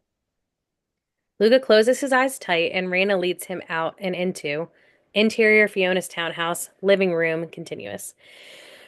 Okay. Open them. Luca's eyes light up in amazement as he sees the room is now lined with plastic. A basketball net is in the giant bubble, along with Jazz, Chris, Fiona, and Javi, all in new shoes. Mommy, am I dreaming? Tears spring to REYNA's eyes as everyone laughs. No, Peanut. Mommy made a bigger shell just for you. Interior Fiona's townhouse, living room later. REYNA, Fiona, and Javi now play against Luca, Jazz, and Chris. As Fiona hogs the ball, Jazz calls out. That's 5 seconds. You gotta pass, dribble, or shoot, Ma. Those are the rules. Don't you know your mom was a rule breaker? But as Fiona's busy talking smack, Jazz pops the ball out of her hands, then passes it to Luca. Here, Luca, shoot. Luca shoots, but as it falls short, Chris tips it in for him. Yes! Wait, what? That can't be legal. Screw legal, right, Ma? As Javi grabs the hold of the ball, the doorbell rings. I'll get it. You guys get us back on the scoreboard. Interior, exterior Fiona's townhouse, moments later. REYNA opens the door to find 2 men in suits. One is Gavin from the funeral. The other is DERRICK LAWSON, 40, African-American, handsome, charismatic, and astute. REYNA de la Cruz? Yes. May I help you? This is Special Agent DERRICK LAWSON, and this is Special Agent Gavin Ross. We met at Kobe's funeral. Yes, I remember. But now she can see the shifting gears behind his eyes. If you have a moment, we have a few questions for you. Come this way. As REYNA's heart races a mile a minute, a fucking minute, boom out. End of pilot. Woohoo! Good job, everybody. That was fun. It's a good pilot. It's a great pilot. Yeah, It was awesome. It was awesome. Yeah, it's a good It was pilot. very great. I enjoyed it. I enjoyed it too. It was a lot of fun. several cliffhangers on each of the acts. So I'm like, oh, Yeah. Oh man. so it was really, really good. I'm really proud of you guys. You all did a great job. What was let's just start it. What was your like favorite part of reading through the script of your favorite part of the scripts? Anybody? It was intense. Okay, Carlton says it's intense. Who else? I remember seeing the episode when it first came out, so I'm ready for the next season. Me too. I really like the tense scenes with the gang leader, I forgot his name. Arman? Arman, yeah. I like the Wayne structure. and Armand dialogue best. Keith, what was yours? I like the structure. It could work as a short film on its own. It could, yeah, it could. Each little episode should kind of have its own little arc while still wanting more, right? Something that I love is all of kind of like if y'all were here for A Million Little Things, there's all of these secrets that each character has, which allows for there to be episode after episode after episode of us like digging and finding out more and letting each character's life go this way or that, and that just that gives me an idea of an excellent pilot that could really have legs and keep moving. I like the fact that you think, at first you're thinking everything's going to be a murder. It's going to be all murder she's cleaning up. And when she's going up that elevator, you assume it's going to be like dead bodies and blood. And then there's all other things that he's into, obviously, that she has to clean up. So the wide array of things that she could be cleaning over the series is just, you can just imagine. Absolutely. And Mike, I love Armand's character because yes, he's like the villain, but he actually is so human, right? Yeah. He has so much vulnerability to him, and depth, and I love that in a villain, because it gives you so much place to go. I can't do a Russian accent, guys, by the way. Sorry, my Russian accent sucks. I would love to play I thought about it, but I can't do it. I would have loved to play Naman, that villain role. That would have been a very intense role for me to play because I wanted to play a villain role. Yeah, well, Mike, going into your Russian accent, now they've changed his name in the series to Armand Morales. So, it could have been like somebody that was right for the role, but not right for what was written, and they kind of switched it up, right? So don't ever count yourself out completely. If you're right for a role and you want to go for it and make it yours, if that's your part, then they're going to make it your part, right? It's either your part or it's not, right? And it's our job as actors to take what's written, bring it into our creativity and our lives and go, this is what I would do if I was cast. And here's my presentation of it. Take it or leave it. That's all we have control over, right? You can't control the fact that you're not Armenian or whatever. Like, but what is it that you would bring to it? And if they want to change it from Armenian to whatever, then they will. If they don't, then they won't. You know what I mean? So plus they've got like probably 200 people doing Armenian. If you come in and do something completely different, like let's say I did a Southern act, whatever, something totally different, they might be like, wow, we never thought of that. And they might actually, after hearing 100 bad or good Russian accents, they may change the character based on the way you performed it. Exactly. And casting, that's something that they do. That is their artistry. They may have an idea of something that they think would be great for it, and they called you in for a reason, right? They called you in for a reason. They didn't just like flip a coin and go, oh, we're going to cross our fingers. No, it's their job to bring in great people. Right. And so if they have an idea for a twist on a character that production may or may not have thought about, they want to see what you bring to it. Don't ever go into it thinking, oh, this is what they want outside of the technicals, right? Like an episodic versus a film versus a multicam. All of those have different techniques, but bringing yourself to the role is what makes it so juicy. And that's what casting directors are going to remember and see. Okay, so don't ever apologize. You don't have an accent, then just do you. Just do you. Yeah. Speaking of casting, who cast this thing? Who did their homework? Miranda. Go, Harris. Miranda Kwok. No, that's the writer. Who is the Oh. casting directors? Libby Goldstein, Junie Laurie Johnson. Yeah, they're a huge office, right? Huge office. What else do they cast? Yellow Jackets. Okay. What else? 6 Feet Under, Desperate Housewives. Yeah, easy to find on IMDb, right? Mm-hmm. Easy. Yeah. Okay. Blue Blood. Yes. So what are they currently casting? What are some shows that they are currently casting? Still running.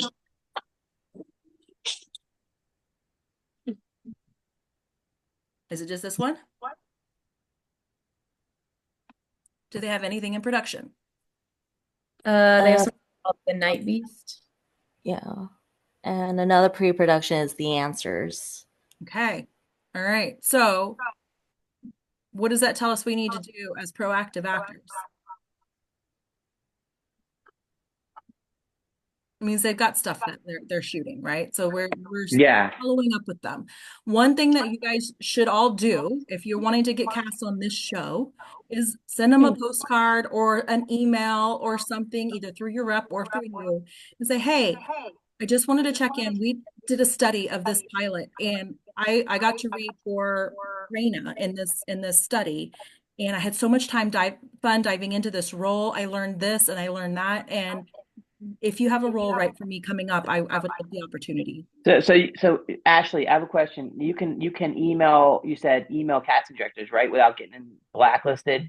As long as you're updating them on something about your career, then email them. They're not going to want to have a gajillion emails from you like, hey, just checking in with you, seeing how you're doing, if there's anything you got for me.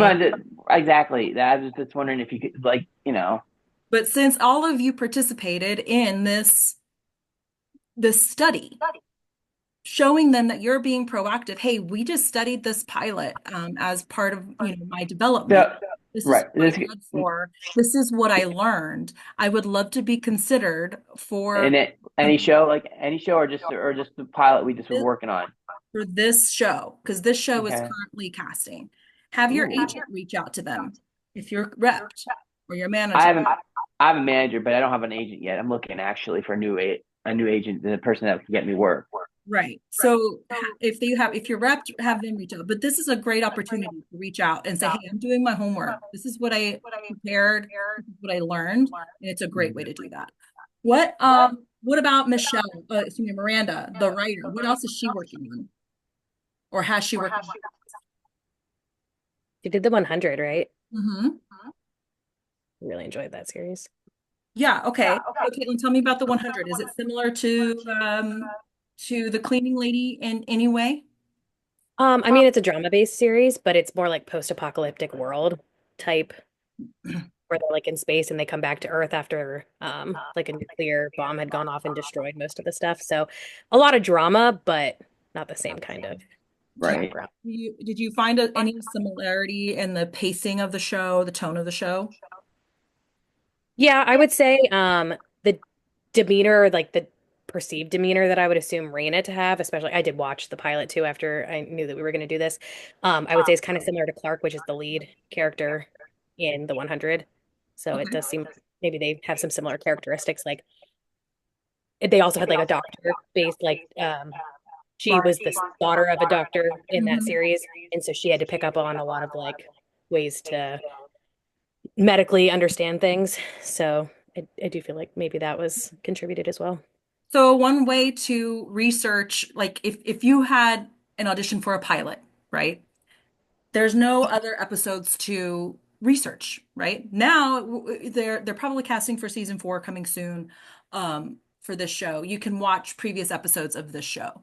But if we were called in for a pilot, we can look up what else Miranda had written and produced and done and getting a sense of what the tone for the show is, right? What kind of show is this going to be? Is it going to be procedural with, dun, dun, dun, like Law and Order? Or is it going to be more Breaking Bad, right? Like you got to have like a tone idea and then go use that kind of information to do that. And looking these people up on IMDb and casting, all of that's part of your homework. Anytime you have an audition, you need to make sure you know who these people are and who you're auditioning for, so that will feed your choices, right? You're not going to do a multicam choice on this kind of a show, right?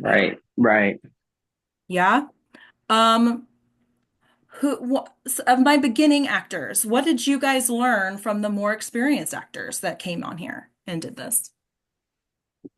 So what I noticed from the other actors is I saw like their emotions and processing like what's happening in the dialogue, and it looks like they're actually talking to each other through the screen as if it's like in person. And I really took a lot of inspiration for that. They were still in character. So good job on that. Lovely, Yeah, they really made the scenes look real. So I'm hoping to take some of their skills and try to add it on to mine, because that looks like it looks very real. Good. I like the nuance of the performances, the nuance and the voices, the inflections. Good natural flow. Good. Yeah. My more advanced actors, Yeah. what did you guys Good do job. to prepare for like one of my leading actors? What did you guys do to prepare for the table read? How much character development did you do to be able to pull off a performance like this? Andrea or Mike? Mike, are you go somewhere? So I never, when I'm taking on an audition, yes, I want to do the homework. I want to see who the director is. I want to know what the tone is, just so I know that I'm matching the same vibe of the show. But I never want to, I've never seen this show before. I know about it. And so I watched a little bit, but I didn't want to like replicate it. Sure. So I saw like a little bit, but I was like, I just turned it off. But I did my homework. I was like, okay, this is basically the essence of it. So just getting like a roundabout idea of what to go into, but not like wanting to take on word for word exactly what it is, because kind of like what you were saying earlier, like I am my own person. What I have to deliver or bring to the table is going to be starkly different from anybody else. And if they do decide me, it's because of who I am. It's not because I'm taking on anyone else or what I've seen. So yeah, just doing the basic homework. Who's the director? What have they worked on? What's the vibe? What's the tone? How long is the show? Yeah. You know, pacing, all that stuff. Yeah. Absolutely. And Andrea, I'm just going to talk to you for a second because you're probably one of the more advanced actors that we have on today. When you're going through your pilot and you're reading through it, trying to figure out who's who, what's going on, what are some clues that you picked up in the pacing of the pilot, like using the acts or the character arc or anything like that? What are some tips that you could give the beginner actors as they're reading through to try to find clues in their script? Oh gosh.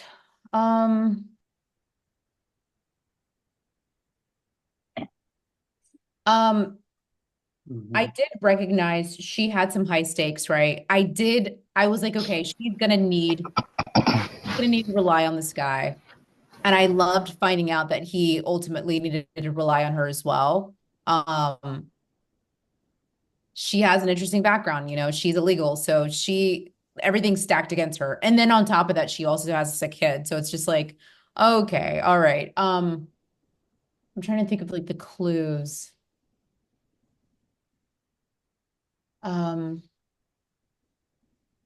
Sorry, I'm trying to think of the script. I kind of put you on the spot. Right. Right. No worries. When I'm in it and reading it, it's hard for me to like go back and reflect. Trying to think. Well, I loved that you had the high stakes, but you didn't play her as if like she was always under this anxiety of all of the high stakes, right? You found places where she could feign strength if you want to call it that. You found places where she could let go and just be herself. You found lots of different places where you could add dynamics to REYNA, and I thought that was lovely. And whether you found it in the pacing of the script, in the act breaks, in whatever, however you found it, you found it. And that I think is important for people, especially my beginning actors, to find that. Sorry, I'm getting cold. That it's not the same thing throughout the whole script. She's got to have, especially a lead actor has to have give and take the whole time.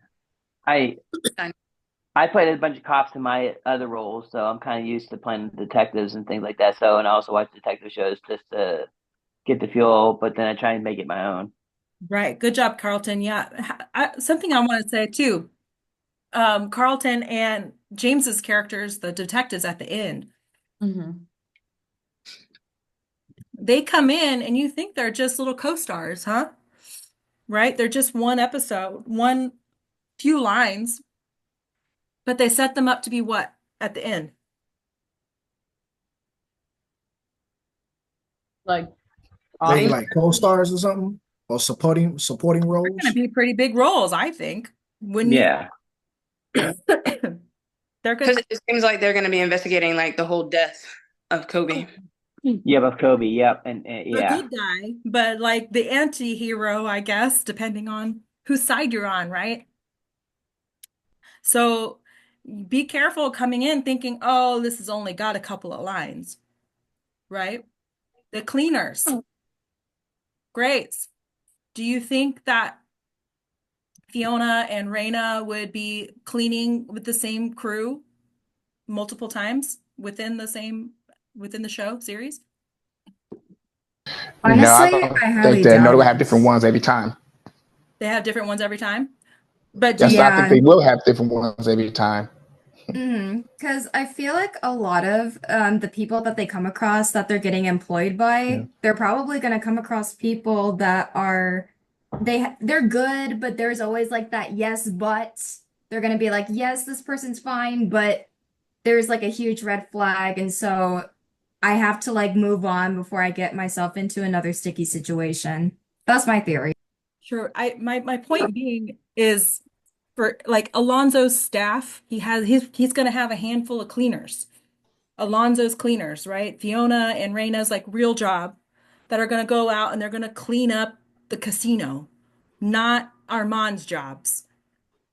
Alonzo's like cleaner jobs. Like your job is probably pretty secure with Alonzo, and therefore you could be recurring if you do a good job as an actor.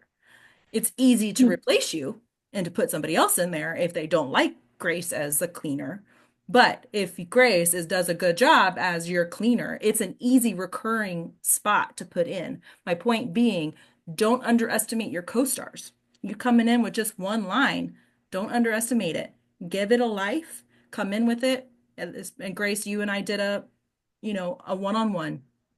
If you have that life and you do what I asked on that, you're going to put again a good audition and therefore have an opportunity to be able to come back more than just that one time. So don't underestimate those. Ever. Ever. Little fun story that happened with me in regards to that. I came in as a co-star on the show, The Game. They had their original series on BET years ago, but they revived it and it's on Paramount Plus right now. And I came in as a co-star, and then that ended up being 6 episodes, and it would have been longer, but then I also booked Pain Hustlers. So I had to leave that and go straight to that film. So back to what you were saying, Ashley, it's like, it's absolutely possible. I would say it's more possible than not. You just never know. You just never know, especially if you like the project and the director. It's like, for me, it was like, I love being here. And then it just kind of transpired into being like, okay, because I came in, and this is the other thing too. I'm the lead's assistant. There's a great chance you're going to come back. The lead needs her assistant in all aspects of life. And so that happened. And yeah. Congratulations. That's what's up, Andrea. That's what's up, Andrea. Congrats on that. My good friend of mine, did you see Terrifier 3? Not yet. I'm scared. I have to watch the daylight. If you watch the mall scene, he's the Santa Claus. He was in Blue Bloods. He's in Chicago this week, and he's gonna try and let me know if they're gonna have an audition for the fourth one. Wow. I want to do that. So I'll connect with you on Instagram if you have that, if you want. Chelsea. Oh yeah, no. Just to add to, I heard, so I love the Arrow show, like with Stephen Amell, and Emily Beckricard, like her role was only supposed to be like very minimal, but they ended up absolutely loving her, and she's like in all the episodes. So when I learned that, I was like, oh wow, like it really can, because she did an amazing job. So it is really cool. So that was my first understanding or realization that that does matter, like your spot. 100% matters. 100%. Don't just come in with one line and think, oh, this isn't important. It's important, and it can be noticed when you do a good job. Evan, asking something. Yeah, no, more a comment, Ashley. This is one of those moments where you pick up a nugget of information, and this is the one for me tonight, what we're just talking about. So one of my roles tonight was Brandon, right? He had a few lines, but Fiona's really interested in him. So what if they start dating? Then Brandon gets more lines in the show, right? If Fiona and him start dating and whatever. Just never thought of things like that until this call. So right. Yeah, they set that up well. Unless your character dies, like Stevie did. Actually, Stevie didn't die. He was saved. No, he was saved. He's saved. There's a chance for sure. Who else wants to share something that they learned, a process that worked for them when they're preparing for this role? Anybody? I just got a quick question. Who did you guys say that the casting director was? Was it Bill? No. Junie, Junie, Junie. Right? Mm-hmm. And Libby Goldstein. Libby Goldstein, Junie, whatever. I keep wanting to say like flowers and stuff like that. But what Junie? Jun. Junie Lowry, right? Lowry Johnson. And Libby Goldstein. I always want to say Libby Goldstein, you said? You can look it up on IMDb. It's on. I have that. Yep, I have that. Yeah. And I have IMDb Pro also, so if that matters. Up the show, and then you click casting. So look up the show, and then you go to full series cast and crew. Okay, and then you find casting director. Was this the one that was on Fox that had the guy that was playing in the one with Kiefer Sutherland? I forget the name. I can't think of his name. He just died. Can't think of his name in real life. Aaron somebody. His father? The cleaning lady? Yeah. Is this? It's on Fox, but it's currently season 3 is going now, but it's got a season 4 contract. I thought it was canceled. I thought I heard it was canceled. It was not canceled. This show is not canceled. This show is currently running. Oh, right. It has a season 4 under contract unless something happens. Oh, I see. Oh, I see it. Yep. I know exactly which one you're talking about. Yeah, you should. If you're doing this, you should have already done all that homework. I already did. Anybody else before we say goodnight? Did you have fun? I did. Yes, I had a lot of fun. I definitely learned a lot. I had a lot of fun. Class is great. It's great. Yeah. I love doing it. I love doing it. Yeah, thank you. This is my first time joining you guys, and I think it's so mine too. valuable, Ashley. Just towards the end. Yeah. Towards the end, when REYNA was made the bubble room for I can't remember the kid's name. LUCA. I was actually LUCA. I was actually getting emotional because I was picturing that. I have a 7-year-old, so I was picturing. I mean, that'd be like Christmas. I was come early for a kid, right? Confined to his room, and now he has a whole extra room, right, to play in, and everybody's in on it. That was But fantastic. isn't it also so fun that they would do that to us, right? Give us a really sweet moment before like the ending of like these two guys showing up. It's like every time it's like, they got us. Every time. I love it. It's They such a sucked us in and then roller bang. coaster, right? Yeah. I love it. It's great. Yeah, for sure. That's how they get us. It's how they keep you captivated. But Exactly. I like how I haven't seen any of this, so it's really fun to like feel the emotion off of you guys. But I like can think that his little magic cleaner spray stuff is what's gonna link Right. them to a lot of things. So I like how they put like that like specific identifying factor in there. And I love the cliffhangers. The cliffhangers are the best. Yeah. You know, not knowing what's going to happen to the next, after the next, to the next, to the next. So If you haven't watched it yet, watch it now that you've read it and see what went in vision in your mind, in your mind's eye versus what they put together. That'll be interesting because now you'll have had 3 times, right? When you read it, your own vision of it. Now the table read with putting all the other actors together with it, and then watching it if you haven't seen it already. It'll be very interesting to see what they did Yeah, I'm different. definitely going to watch. I haven't watched it, but I'm definitely going to watch it and learn from it, and then move and learn from it, and then I could be good at my acting skills. It's on Hulu. Okay. Yeah, you can move most of it. It's on Fox if you've got like regular TV. Yeah. You can do that. All right, you guys. Love Actually, please audition if you haven't, if you can. Table read is going to be December 4th, Wednesday. That's a Wednesday night. Submissions are due on Sunday. I got a lot of roles to fill, so let's audition for that and do your free review. Or if you have already done your free review, it's okay. It's only $25 to do it again. I'd love to have you. Thank you. I love that movie. Thank you so much. Thank you. I love it too. I can't wait. I can't wait either. So all right. That's it. Unless y'all want to stay and hang out. That's all. Thanks, Ashley. Guys. Good night, everybody. Good night, Ashley. Thank you. All right. Thank you so much. See you guys. Have a good Bye, night. guys. Bye, guys. Bye. Bye. Peace, everyone.